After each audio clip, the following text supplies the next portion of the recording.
I'm going to share with you how I passed the Security Plus exam on first try after studying for just 2 weeks. The Security Plus exam still remains a highly sought after entry-level certification, and if you do want to know how I studied for the exam and got it in just 2 weeks, keep watching and leave a like and subscribe for more content. So I just want to give you a little bit of background about myself in cybersecurity.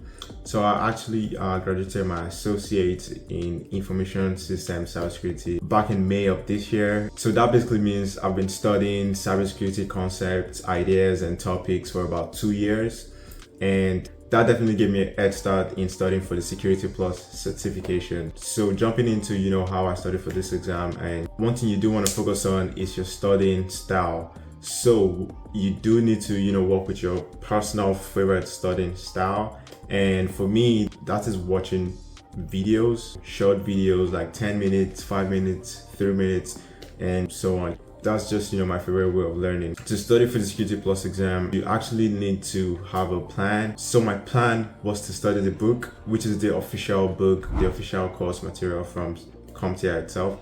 So my plan was actually to study every section, chapter, every line of this book, and I actually started doing that for only a couple of days before deciding this book is actually super dense and it's way too dense for me to spend time studying everything, because I was trying to get this exam done before getting back to school. Mind you, I actually wrote the exam in August, which was during summer, so I had a lot of time to study for this exam, which is why I could get done with the studying in just 2 weeks. I took the exam in August and I got the certificate, and it looks like this. Once you pass your certification, once you pass the exam and you get the certification, so you do get a copy in the mail just like that.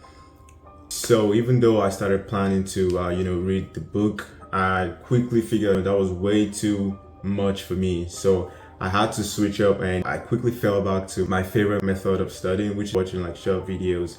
And luckily, CompTIA actually has short videos available in the official study materials. So I would advise you getting the official study materials from CompTIA. I will leave a link in the description for that.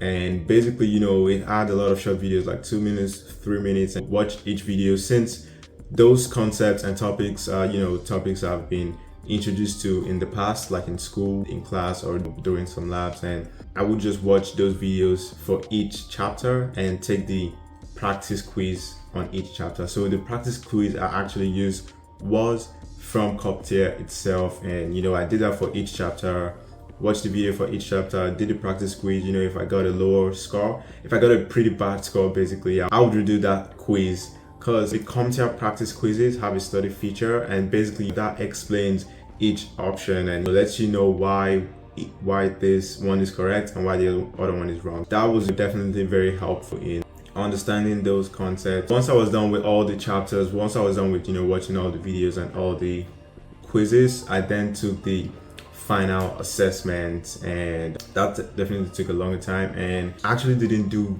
very well on the final assessment. But I would say I understood those concepts already, and I didn't have to take the final assessment again, because that was about 83 questions, and that took a lot of time. So I would rather just redo the chapter quizzes that were only about 15 questions each, and just leave the final assessment, keep studying. And so other resources I actually use for studying: number one, Professor Messer. Professor Messer has a ton of short videos, which was really helpful in explaining those specific concepts like SSL, injection, encryption standards, and encryption types, and all those different topics. And that was definitely helpful for me, because that also fitted my favorite study pattern. One thing I'd like to mention is you actually don't need to pay for study quizzes. Like for practice quizzes, I didn't do that, and you definitely don't have to do that also. And to wrap it up, if you're also in college, so you should check